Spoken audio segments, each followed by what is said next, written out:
অর্থটা কি আপনাদের বাবার অর্থ? এর জবাব আপনাদের দিতে হবে। এই দিন দিন নয়, আরো দিন আছে। কোনো দল সমর্থন করলে তার মনোনয়ন বাতিল হবে, এটা আমাদের ইতিহাসে, বাংলাদেশের ইতিহাসে নাই। আমাদের ফাইনাল স্ক্রুটিনিতে আওয়ামী লীগ ট্যাগ লাগিয়ে যে আমাদের মনোনয়নপত্র বাতিল করেছে সম্পূর্ণ অবৈধ, অগণতান্ত্রিক। আসসালামু আলাইকুম। আমি সুপ্রিম কোর্ট বার নির্বাচনের 13-14 তারিখের ইলেকশনের আমি একজন প্রার্থিতা ছিলাম, ট্রেজারার ক্যান্ডিডেট এবং নির্দলীয়। আম, আমি কোনো রাজনৈতিক সংগঠন থেকে আমি কোনো নমিনেশন জমা দিই নেই, না বিএনপি, জামাত বা এনসিপি, কোনোটাই না। এবং 3টা নমিনেশন জমা দিয়েছি আমি।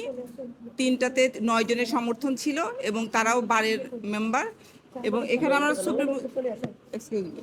সুপ্রিম কোর্ট বারের মেম্বার হিসেবে আমরা জমা দিয়েছি এবং এটা কোনো পলিটিক্যালের জায়গাও না। এখানে সবাই আমরা একসঙ্গে, এখানে মানে কেন আমার প্রার্থীতা অবৈধ ঘোষণা করলো এই মর্মে কোনো তারা মৌখিক বা লিখিত কোনো বক্তব্য দেন নাই। আমরা জানতে চাইলে বলছে এটা উপর থেকে ঠিক হয়ে আসছে, আমরা কিছু জানি না। এবং এটা নিয়ে আমরা বিভিন্ন জায়গায় আমরা এটার প্রতিবাদ জানিয়েছি, অনলাইনে বা মিডিয়াতে প্রতিবাদ জানিয়েছি, কিন্তু এখনও ওনারা এটা কোনো লিখিত জবাব দেয় নাই যে কেন আমাদের প্রার্থীতা অবৈধ ঘোষণা করা হলো। এবং ট্রেজারার ক্যান্ডিডেট আমি একমাত্র মহিলা ছিলাম এবং আমি 3টা নমিনেশন ফর্ম জমা দিয়েছি, বাট আমাদের 3টা নমিনেশন ফর্মই অবৈধ ঘোষণা করা হয়েছে এবং বলেছে আওয়ামী লীগ সমর্থিত যারা তাদের, কিন্তু আমি আওয়ামী লীগ করি না, বিএনপি করি না, আমি কোনো পলিটিক্যাল অর্গানাইজেশনের সাথে জড়িত নই।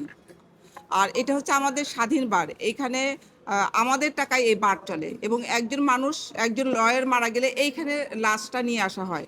এখানে কোনো রাজনৈতিক দলের এখানে কোনো পরিচয় না। আমরা সবাই এখানে একসঙ্গে বসে একসঙ্গে খাই, একসঙ্গে চলাফেরা করি, একসঙ্গে কোর্টে মামলা করি। কিন্তু এখানে কেন পঞ্চাশটা ঢুকানো হচ্ছে, কারা ঢুকাচ্ছে, এটা আসলে আমরা জানি না। আর আমরা নিরপেক্ষভাবে আমরা চাই এটা সুষ্ঠু তদন্ত হয়ে সবার অংশগ্রহণের নির্বাচনটা হোক এবং এই নির্বাচন বাতিল হয়ে পুনরায় তফসিল ঘোষণা করে সবার যারা যারা নমিনেশন চেয়েছে তাদের সবার অংশগ্রহণ করে নির্বাচনটা হোক, এইটাই আমি চাই।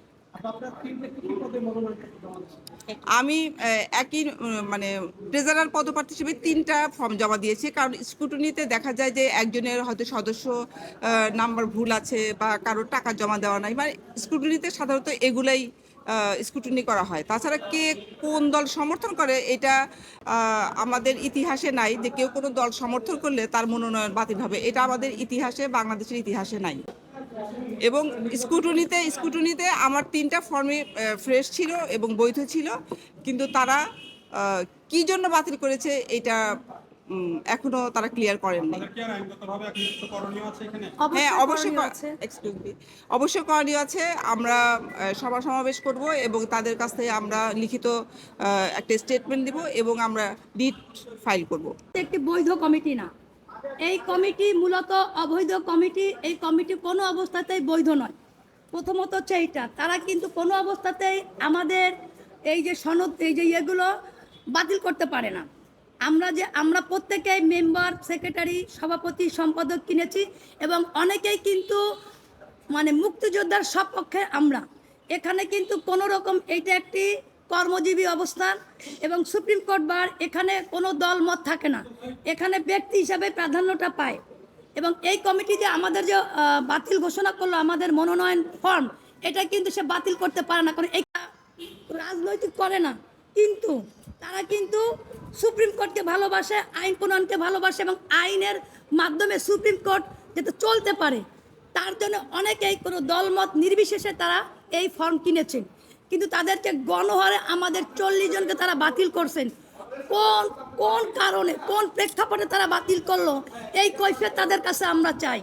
তারা কোনো রকম এখতিয়ারের মধ্যে আমাদের এই নমিনেশন বাতিল করা রাখতে পারে না, কারণ তারা নিজেই তো বৈধ না। একজন অবৈধ কমিটি কিভাবে আমাদেরকে বাতিল ঘোষণা করে? এবং তাদেরকে কিন্তু এইবারেই থাকতে হবে। এইটা একটা পরিবার এবং এই পরিবারে আমরা সকলেই একত্রিত থাকি। এইটা একটা কর্মজীবী যার প্রত্যেকের কর্ম করে আসতে হবে। আপনি আজকে ক্ষমতার বলে আমাদের মনোনয়ন বাতিল করলেন এবং আপনি যদি বাতিলই করলেন, আপনার মনোনয়ন চিন্তা ভাবনা বাতিল, আপনারা আমাদের কাছে অর্থ নিলেন কেন? অর্থটা কি আপনাদের বাবার অর্থ? এর জবাব আপনাদের দিতে হবে। এই দিন দিন নয়, আরো দিন আছে।